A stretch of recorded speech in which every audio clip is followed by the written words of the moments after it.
Okay, our second speaker, well, technically our third, but our second speaker today is Emeritus Professor of Environmental Science at the University of Virginia. His name is Dr. Fred Singer, and he was the founding director of the U.S. Weather Satellite Service back in 1962, and he was the principal investigator at the LDES satellite, the Orbital Small Debris mission, back in the 1990s. And 35 years ago, he proposed an idea to use Phobos and Deimos, the moons of Mars, as a staging post for any Mars missions. And of course, there's going to be a few talks during the track sessions and other talks about Phobos and Deimos. But of course, like our moon, that can be a staging post to go further beyond into the solar system. And likewise, Phobos and Deimos would provide an ideal staging post for a mission to Mars.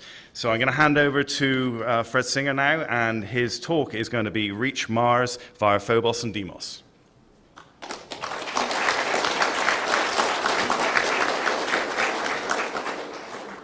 Thank you. Before I go through my slideshow, I'd like to talk to you earnestly about space. I've been at this now for over 65 years, starting with German V-2 rockets, which we captured after World War II, brought to White Sands, New Mexico, and I had the task of instrumenting them with various kinds of experiments, which proved to be the forerunner of many of the satellite experiments. The problems in the space business are primarily money. So it's a very practical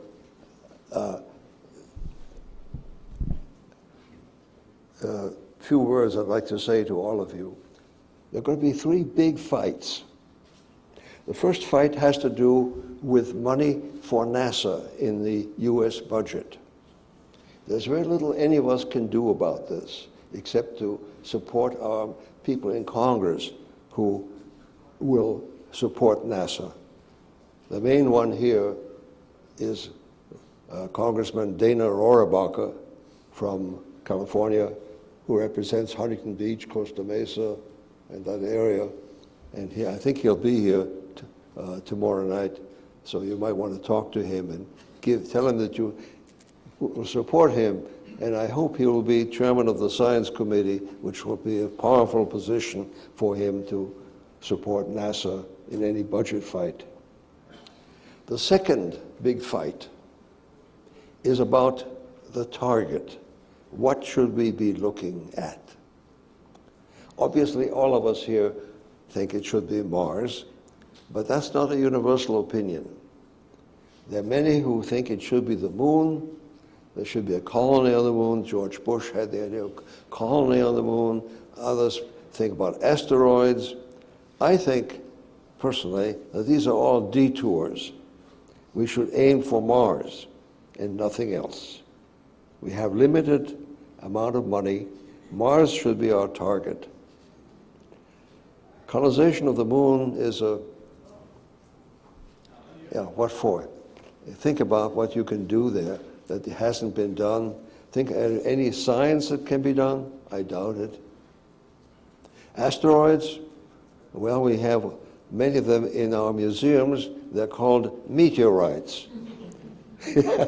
Pieces of asteroids. So we can sample asteroids by going to a convenient museum, or, if you like, join the Meteoritical Society. I'm a member, and I enjoy their meetings, and we talk about meteorites. Big thing. The third big fight is the one where you can play an important role. This is within the space research community. There are those who think that manned programs are a waste of time and money, and they're fighting very hard against manned programs. Personally, I used to be one of those. I was the one who convinced that we only need to rely on instruments. I've now changed my mind, as you will see. I find that there are places, situations, and projects where the presence of a man, a woman, humans, shall we say, is absolutely essential and beneficial. There are not too many of these. One has to look for them and be careful about it. Now, the enthusiasts for instruments, of which there are probably many of you here, think that anything that man can do can be accomplished by instruments. I don't agree. Tomorrow night, I hope you will see a successful landing of Curiosity. That's the first big hurdle. The second big hurdle will be to get the instruments working.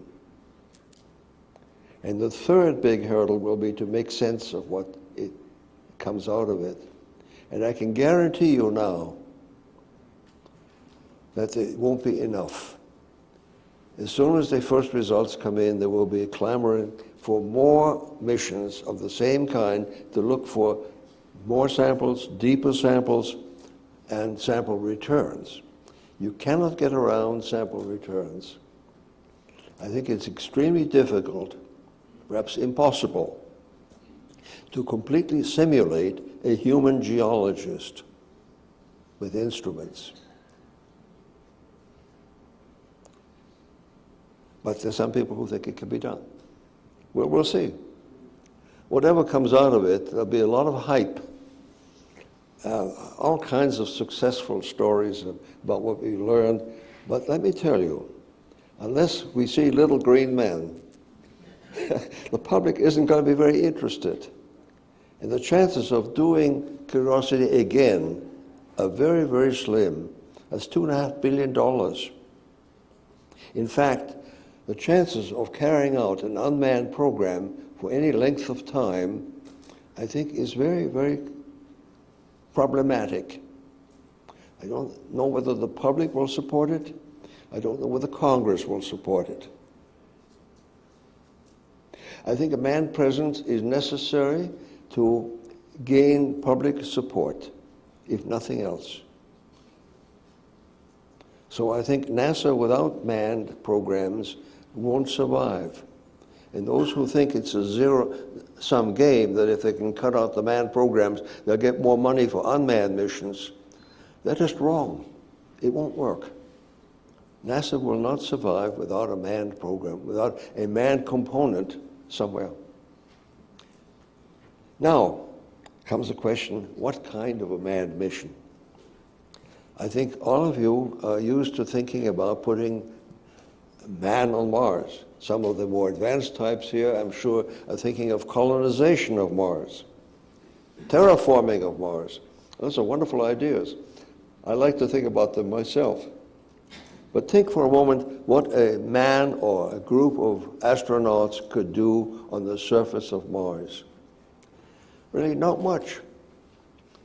Their mobility is extremely limited. They can't walk very far or even drive very far. It's a big planet. It's a huge planet. There's a lot of real estate, and it's very, very dangerous. It has crevasses, it has steep hills and steep descents. So they're going to be relying on lots and lots of unmanned rovers. To reach them, they'll need a satellite program for communication. Well, by the time you get through with all this, you might as well put the men in orbit about Mars. Because if all they're going to do is to drive rovers from a location on Mars, why not just short-circuit this and put them in orbit? And that's what I propose to talk about. I would put the laboratory on Deimos, no Phobos. But Deimos has certain slight advantages. It's a little easier to get to, and it has a nearly synchronous orbit, which means you can observe unmanned rovers on Mars for a longer period of time. You can drive them in real time. It's a direction of rovers. And you can bring back samples and analyze them on the spot in a laboratory on Deimos. It's surprisingly easy to build a laboratory. I know something about that. The big thing about mass spectrometers, electron microscopes, and all other complicated devices, as I know from personal experience, is the vacuum system. It never works. It always leaks. And it's expensive. And Deimos, you have a free vacuum system. It's provided by Mother Nature, guaranteed to be working. It never fails. It never fails. Which makes the instruments extremely simple. Very, very simple. Well, now let me, with this little introduction, let me try to convince you that the way to get started with Mars as a first step, I say as a first step, I'm not precluding further missions, is to set a goal of occupying Deimos with a manned laboratory and unmanned rovers exploring the surface of Mars, carrying samples back to Deimos for real-time examination. Now I'm going to see if that works. Yeah, it does work. Well, let me skip over this quickly. You can read all of this. There are many, many science goals which are fundamental. I will not have time to talk much about the science. I will not have time to talk about the origin of Phobos and Deimos, which is something I've tried to work on and puzzled about for many years. It's an extremely interesting problem when you think about it. Where do they come from? How did they get there? Where did Mars find them? They're not captured asteroids. I used to think they were, but that's wrong. They're not co-generated with Mars. I used to think that too. Published that. That's also wrong. So now I have a different view, which I won't have time to discuss. Then there's another big puzzle. Martian meteorites found on the Earth. We're sure that they come from Mars. How did they get here? How do they take off from the surface of Mars with extremely high acceleration without being completely destroyed and turned into powder? You know, when you apply these tremendous forces, you crush these objects. But obviously, they've not been crushed. They're whole bodies. They have crystal structure and everything else. So somehow, they must have got off the surface of Mars without being accelerated to the extent that we think they were. Again, I have some ideas on this, but I won't have time to discuss them. Perhaps in discussion. All right, manned mission to the moons of Mars. It is very nice, MMMM. Okay. Phobos Deimos were discovered in Washington, D.C., my hometown, not too long ago, in 1870, at the Naval Observatory. They're rocks about the size of Manhattan, big mystery of origin, and, well, the strategy. I've already talked about some of the political problems, but I think what we need to do here is to fix a goal that's not too close and not too far out. It has to be the Goldilocks solution. I would say something like 10 to 15 years from now. I hope I'm still around. But I said that 35 years ago. Well, I'm still around. 10 to 15 years is the right time frame. If it's too long, you can't get support. Public is not interested in anything 50 years from now. That's too far out. Next year, you can't do it. So 10 to 15 years, that sounds about right. But the idea is that once Congress agrees on a goal, once you have a goal, then there have to be annual appropriations to support the goal. And that's almost automatic. Almost automatic. So you want continued operation. And I'm hoping here, and this is a joke, that curiosity won't kill the cat. Unmanned missions are not designed for continued appropriations.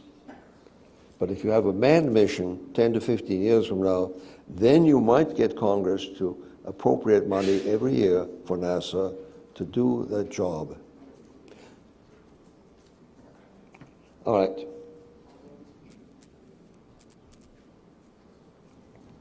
So, single overarching goal, it has 10 to 15 years from now. I'm using the terminology of the previous administrator of NASA. Some of you may recognize this. It is faster, it is better, and it is cheaper than the alternatives. It's better than a series of unmanned probes, and it's better than a base on the Mars surface. It's a nice compromise that really works. That's what I'd like to convince you of. And also, it is cheaper. Essentially, it's an orbit transfer from Earth orbit to Mars orbit. There's no landing, there's no takeoff. Deimos has practically no gravitational field. It's like docking. It's a docking operation. And Deimos provides raw material for construction, for protection against space hazards, against cosmic rays, against solar flares, against meteor showers. All this is free of charge. Plus the vacuum. Don't forget the vacuum. All right. Orbit transfer from Earth orbit to Mars orbit. That's the main thing. Also, it builds on ISS experience. That's important. You have to tell that to NASA because they're still trying to justify the space station. You know, you have to, no matter what you think about the space station, and I know some of you share my view, you have to try to build on it. And so NASA can go to Congress and say, we're building this on our experience in the space station. In this case, that's actually true, because you can construct the laboratory and do all your testing in low Earth orbit before you send it off to Deimos. I see no showstoppers, but maybe I'm wrong. I'd be glad to hear from you on this. It's better because the unmanned rovers can be controlled in real time, no delay. Well, the delay is a fraction of a second. It's within the human reaction time. The samples can come back to Deimos, be analyzed within hours, and more samples can be gotten from interesting places. I visualize having something like 24 rovers. Why? Well, you can afford to lose a few. Some may fall into a crevasse. Some may break down. Oh, well, doesn't matter. You have 24. You also have penetrators, which can penetrate into the surface of Mars and take measurements. You have several of those. So you have a whole galaxy, excuse me for using that word, a whole assortment of probes and rovers that can be controlled and read out from the space laboratory on Deimos. You can have a sortie to Phobos, and I think that's important because you need samples of Phobos to compare with Deimos. After all, there's this problem. Are they of the same stuff? Do they have a common origin? We simply don't know. We have no idea. The mysterious thing about Phobos, by the way, if you follow the literature, is that its density, or specific gravity, is less than rock. It means it has empty spaces within Phobos. Maybe it's just a rubble pile instead of being a solid moon. We don't know. Cheaper. This is important. You see, since you do not have to fight gravity, since you don't have to land on a planet, and worse still, since you don't have to take off from Mars, it means that you can use small boosters, small rockets, throughout. In fact, the same small propulsion system can do the whole job, transfer from Earth orbit to Mars orbit, because really what you want are delta Vs. So you have low thrust for a longer time. You don't need high thrust rockets. You don't need to take off against Mars where you would need high thrust. Not needed here. It simplifies this whole operation tremendously and lowers the cost and increases reliability. Cost estimates, well, we all tend to be optimistic. I like to think that it can be done within the existing NASA budget, stretched out over 10 to 15 years. Interestingly enough, the propulsion is not the main cost. Propulsion part is cheap. The main cost is the design and construction of instruments, rovers, and so on. So the main cost is really new engineering. I say this to people here, many of whom work at JPL.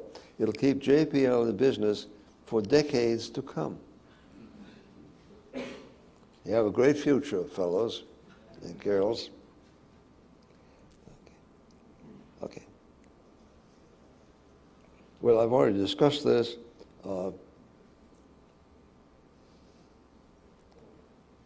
There's no delta V penalty. You can, as you would if you landed on the moon or took off from the moon. In other words, it is a reasonably simple operation.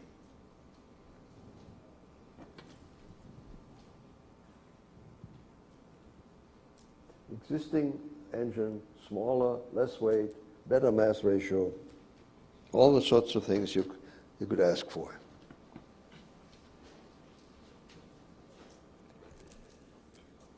Then you can talk about futuristic follow-ons as long as you like. And I'm sure there will be many discussions here about Mars bases, habitation, colonization, producing propellants on Mars. That's all wonderful stuff. But first you have to take a first step. First step. Then you can do many other things.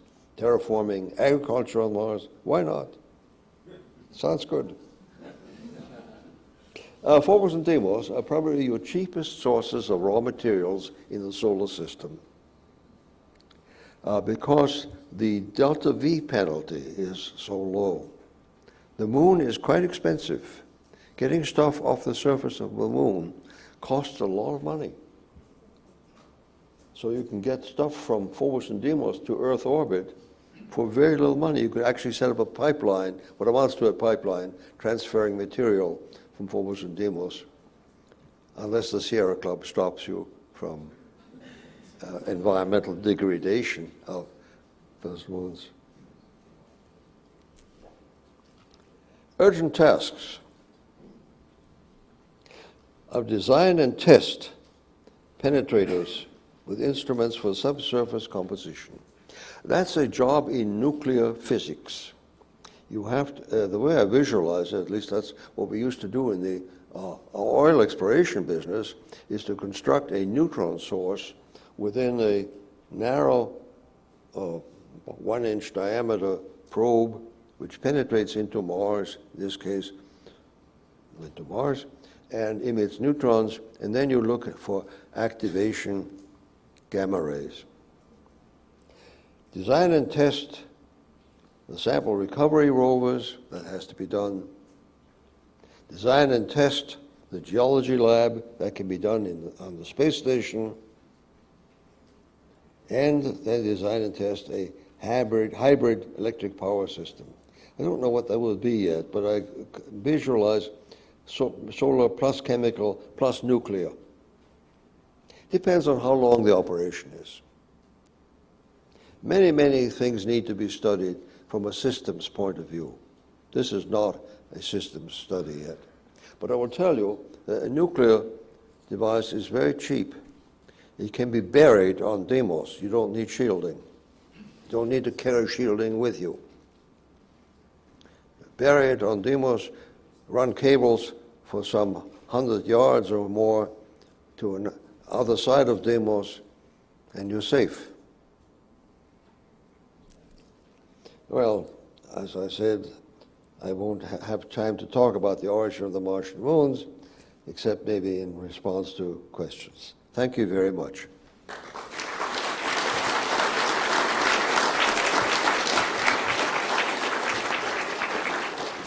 Okay, we have time for a few questions for Dr. Singer. How about we start at the front? You mentioned raw materials from Phobos and Deimos.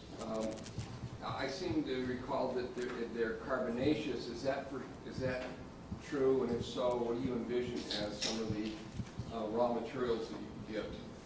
I'm wondering about propellant also and whether there's ice underneath. Yeah, they may well be related to carbonaceous meteorites.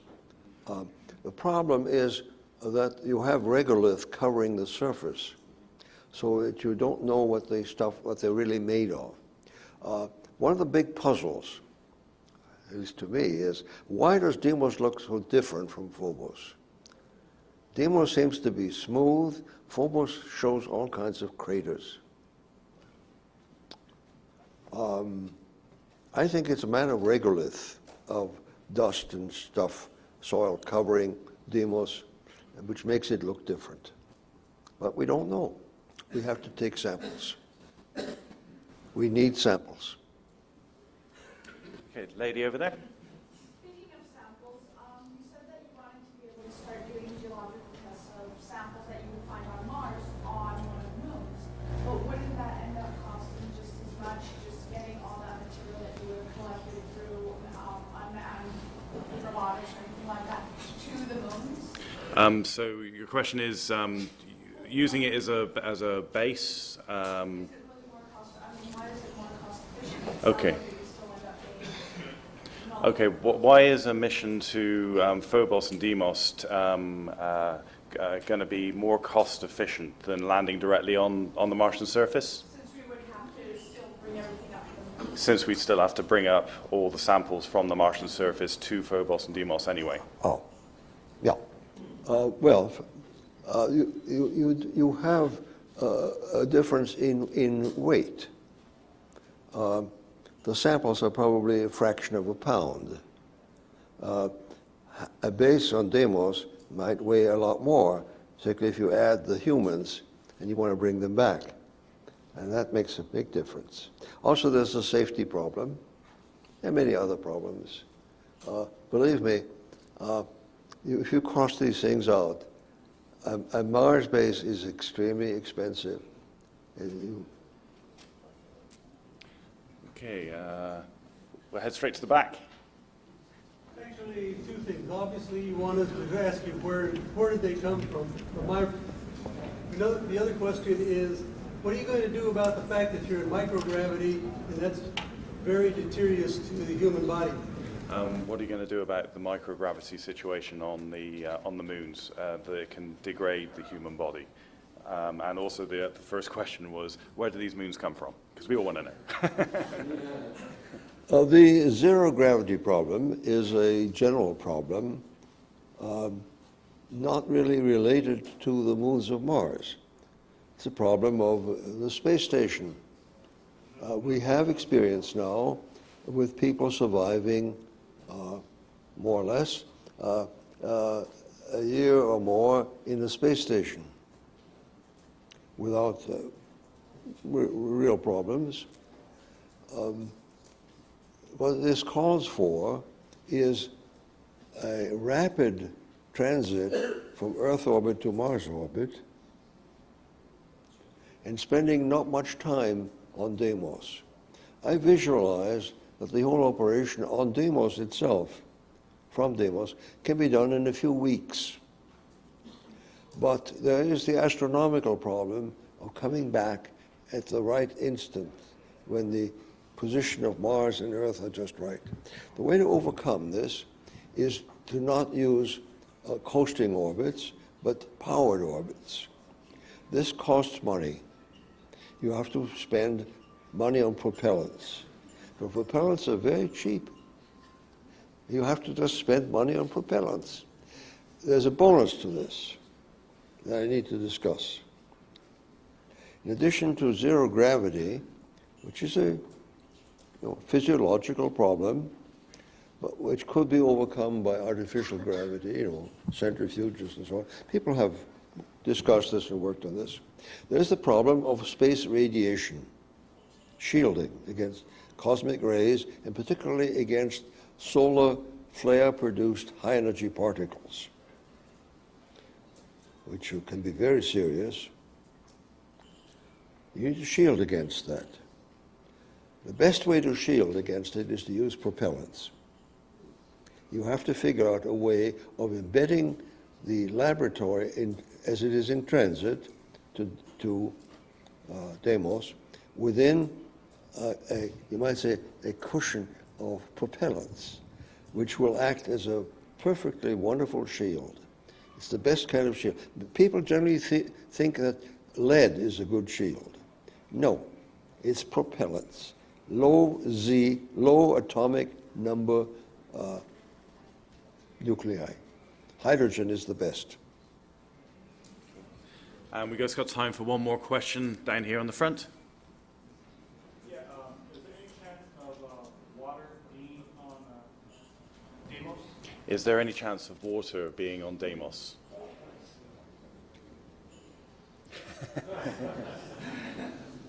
I don't think so, but well, we don't know.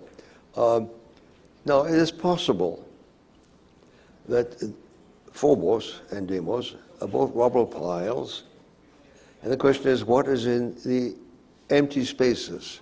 Could it be ice? It might be, or something like it. It might be cometary type of material, which means volatiles that have been frozen. Yeah. Again, we don't know. One more thing about Phobos. You probably know that Phobos' orbit is changing with time. It is shrinking. It is moving towards Mars because of tidal effects. In fact, just as an amusing anecdote, that's how I became interested in the whole problem. I read in the New York Times that Phobos was moving towards Mars, shrinking, the orbit was shrinking, and that it would soon spiral in and disappear. And then I read in the same story that a Russian astrophysicist, Joseph Shklovsky, had proposed that this was air drag, atmospheric drag from Mars atmosphere. This means that Phobos had to be constructed like a balloon, extremely lightweight and very, very large for maximum aero drag. And then he said, there are no such objects in the universe, it must be artificial. And therefore he postulated that it's constructed by Martians. We all had a big laugh on this, you know, we joked about it. Obviously the cause is tidal perturbation, but that's how I got into this whole business, because of this one story about Shklovsky's suggestion that Martians built Phobos. And by the way, one of the predictions of my theory about the origin of Martian moons is that there were many more Martian moons that have now disappeared and spiraled into Mars.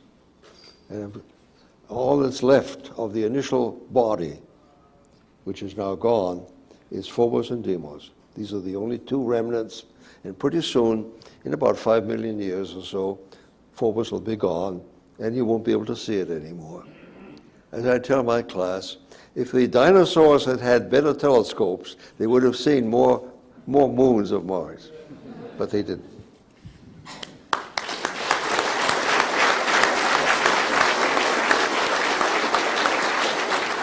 Thanks so much. Great talk. Great talk. Thank you. Just bring the people up. Okay. Yeah, turn this into a three-person.